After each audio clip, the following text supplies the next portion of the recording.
ማራናታ ስንል ስማን ተጨንቀናል አምላክ አስበን የሚረዳን ካንተ ሌላ የለን አቤቱ አትተወን። ቅንነቱ ጠፍቶ አመጽ ብቻ ሆነ በረቱ ተከፍቶ መንጋው ተበተነ በተኩላዎች መሃል ተሰደናልና ጌታ ሆይ አስበን ፈጥረህናልና ማራናታ ስንል ስማን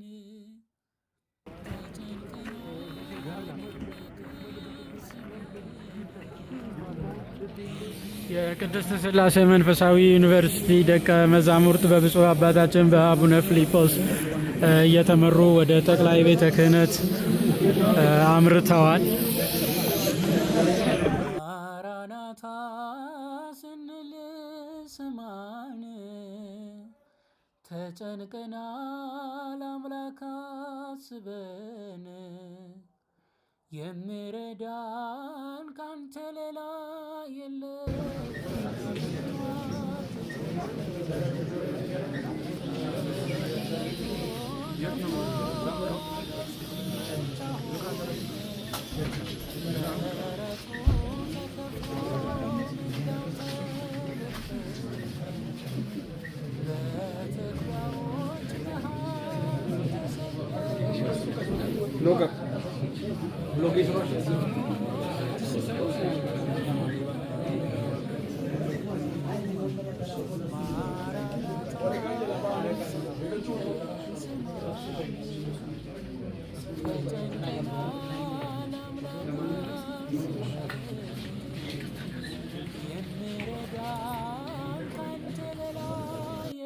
ሺህ ዘመንን ምዕት ዓመታትን ያስቆጠሩ ጥንታውያን ቅርሶችን ያስገኘች በሀገራችን የተፈጥሮ ደን በሚመናመንበት ዘመን የተፈጥሮ ደንን በመንከባከብና በመጠበቅ ረገድ ከፍ ያለ ሚና የተወጣችና የምትወጣ ቤተክርስቲያን ናት።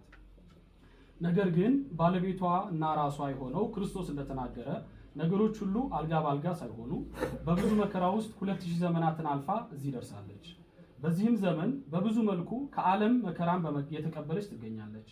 ከመከራዎቿ መካከልም ዋናውና አሳሳቢ ሁኔታ ላይ የሚገኘው የምዕመናን በግፍ መገደል፣ መሰደድ፣ ሀብት ንብረታቸው መዘረፍ እና የአብያተ ክርስቲያናትን መውደም ነው። ከአንድ ዓመት በፊትና 2018 ዓመተ ምህረት ብቻ እንኳን በምዕራብ ሐረርጌ ሀገረ ስብከት በአሰቦት ገዳም በአበው መነኮሳት ላይ ግድያ ተፈጽሟል። በምስራቅ ሸዋ ሀገረ ስብከት በዝቋላ ደብረ ከዋክብት አቡነ ገብረ መንፈስ ቅዱስ አንድነት ገዳም መናንያን ከየበዓታቸው ተወስደው በግፍ ተገድለዋል። አሁን ደግሞ ችግሩ ተባብሶ በምስራቅ አርሲ ሀገረ ስብከት በሽርካ፣ በሆሎንቆ፣ በመርቲ፣ በጉናና በአሰኮ ወረዳዎች በምዕመናንና በካህናት ላይ ተደጋግሞ የተፈጸመውን ግድያ ማንሳት ይቻላል። በዚህ ወር ግንቦት 23 2018 ዓ.ም በአሰኮ ወረዳ በተፈጸመው ጥቃት በርካታ ምዕመናን ተገድለዋል፣ ታግተዋል። በሺህ የሚቆጠሩ ምዕመናን መኖሪያ ቤታቸው በእሳት ተቃጥሏል፣ ንብረቶቻቸውም ወድመዋል፣ ከቀያቸው ተፈናቅለዋል። 101 ዓመት ያስቆጠረው የጠለታ ቅዱስ ገብርኤል ቤተክርስቲያን ተቃጥሏል። የካራ ኩፍተና መድኃኔዓለም ቤተክርስቲያን ተዘርፏል። በዚህ ምክንያት ብፁዕ ቅዱስ ፓትርያርኩና የሀገረ ስብከቱ ሊቀ ጳጳስ የሐዘን መግለጫ ሰጥተዋል። እኛም የቅድስት ሥላሴ ዩኒቨርሲቲ ደቀ መዛሙርት የቤተክርስቲያኑ ልጆች እንደመሆናችን ሁላችንም በዚህ እኩይና ጸያፍ ድርጊት የተሰማንን ጥልቅ ሐዘን በብፁዕ አባታችን ፊት እንገልጻለን። በትጋት ልናገለግላት የምንማርላት የቤተክርስቲያናችን ጉዳይ ይመለከተናል በማለት ከዚህ በመቀጠል ለብፁዕ አባታችን ያለንን ጥያቄ እንደሚከተለው እናቀርባለን። ብፁዕ አባታችን ሆይ፣ ይህ በቤተክርስቲያን ላይ ተደጋግሞ የሚፈጸመው ግፍ ምክንያቱ ምንድነው? እስከ መቼስ ይቀጥላል? የሚያስቆመውስ ማን ነው? እኛስ በግፍ እየተገደልን ዝምታችን የሚቀጥለው እስከ መቼ ነው? በቤተክርስቲያን ልጆች ላይ በምዕመናን ላይ በየጊዜው እየተፈጸመ ያለው የስነ ልቦና ጥቃት፣ የአካል ጉዳት፣ ስደትና መከራ፣ ግድያ፣ የሀብት ንብረት መውደም እስካሁን ድረስ ቀጥሏል። በየጊዜው እየተፈጸመ ያለው በመሆኑም ጥቃት ፈጻሚው አካል ተጣርቶ ህጋዊ እርምጃ፣ ጉዳዩ በሚመለከተው አካል ተወስዶ በህይወታቸው በቤታቸውና በንብረታቸው ላይ ጥቃት የተፈጸመባቸው ምዕመናን እውነተኛ ፍትህ እንዲያገኙ ብፁዓን አባቶቻችን በጥባትና በቁርጠኝነት የመንፈስ ቅዱስ ልጆቻችሁን ከሞትና ከስደት እንድታድኗቸው በልጅነት መንፈስ እንጠይቃለን፣ እንማጸናለን። ሶስተኛ በምስራቅ አርሲ ዞን በደረሰው ጥቃት ምክንያት ከቤት ከንብረታቸው የተፈናቀሉ በብዙ ሺህ የሚቆጠሩ ምዕመናንን በአሁኑ ወቅት በጽኑ ችግር ውስጥ ስለሚገኙ አፋጣኝ የሆነ የነፍስ አድን እርዳታ እንዲደረግላቸውና ደህንነቱ ተረጋግጦ ወደ ስፍራቸው ተመልሰው ኑሯቸውን ማቋቋም የሚችሉበት የተጠናና መሬት ላይ የወረደ ስራ እንዲሰራ ስንል በአክብሮት እንጠይቃለን፣ እንማጸናለን።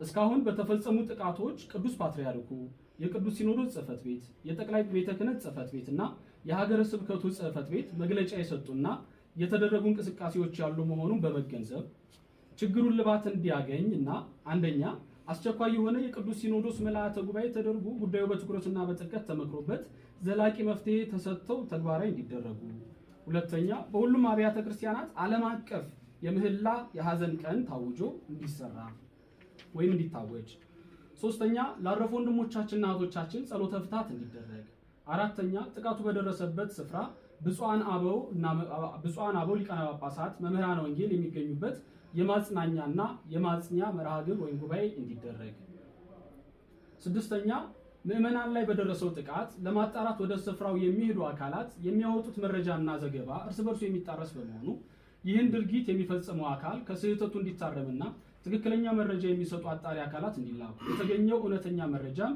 ዓለም ሁሉ በሚሰማው መግባቢያ ቋንቋ ለዓለም አብያተ ክርስቲያናትና ለዓለሙ ማህበረሰብ ሰፊ የሆነ የሚዲያ ሽፋን ተሰጥቶበት እንዲዘገብ፣ እስካሁን በብዙ ስፍራ ጥቃቱ መፈጸሙ ስለሚታወቅ ይህ እኩይ ድርጊት ወደፊት በሌሎች ስፍራዎች እንደማይደገም እርግጠኛ መሆን ስለማይቻል ከፍተኛ ስጋት አሳድሮብናል። ይህን መሰል ጥቃት በምዕመናን ወገኖቻችን ላይ እንዳይፈጸም በሰላም መኖር እንዲቻል ቋሚና ንቁ የሆነ የዕቅበተ እምነትና የሕግ ጠለላ የሚሰጥ መደበኛ ተቋም ከጠቅላይ ቤተ ክህነት ጀምሮ እስከ አጥቢያ አብያተ ክርስቲያናት ድረስ ተዘርግቶ ሳይቃጠል በቅጠል እንዲሉ ቀዳሚ ጥንቃቄ እንዲደረግና ወደ ስራ እንዲገባ ስንል በልጅነት መንፈስ ሆነን በታላቅ ትሕትና እንጠይቃለን።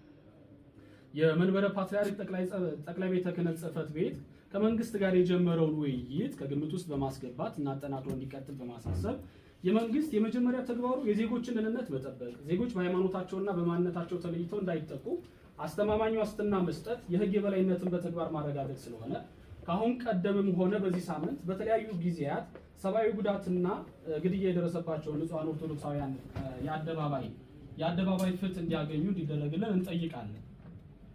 በሀገራችን በርካታ የእምነት ተቋማት እንዳሉ ይታወቃል። ከሃይማኖት ተቋማት ተግባር አንዱ ደግሞ ግፍና በደል በሰው ልጆች ላይ እንዳይፈጸም ማስተማር፣ መጸለይ፣ መምከር ነው። ይሁን እንጂ እንዲህ አይነት ጥቃት በማንኛውም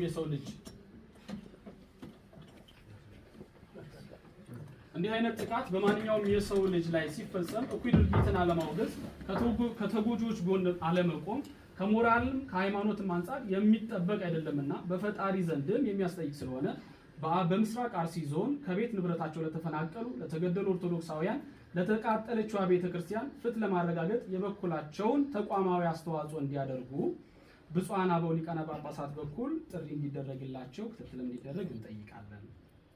በመጨረሻም የልጅነት ጥያቄያችንን ጉዳዩ ለሚመለከተው አካል የተጎጂ ኦርቶዶክሳውያን ጥቃት እንዲቆም ብፁዓን አባቶቻችን ለምታደርጉት አባታዊ ተጋድሎ እኛ ልጆቻቸው ደቀ መዛሙርት የሚጣልብንን ሐዋርያዊና መንፈሳዊ ግዴታችንን ለመወጣት ዝግጁ መሆናችንን እናረጋግጣለን። እግዚአብሔር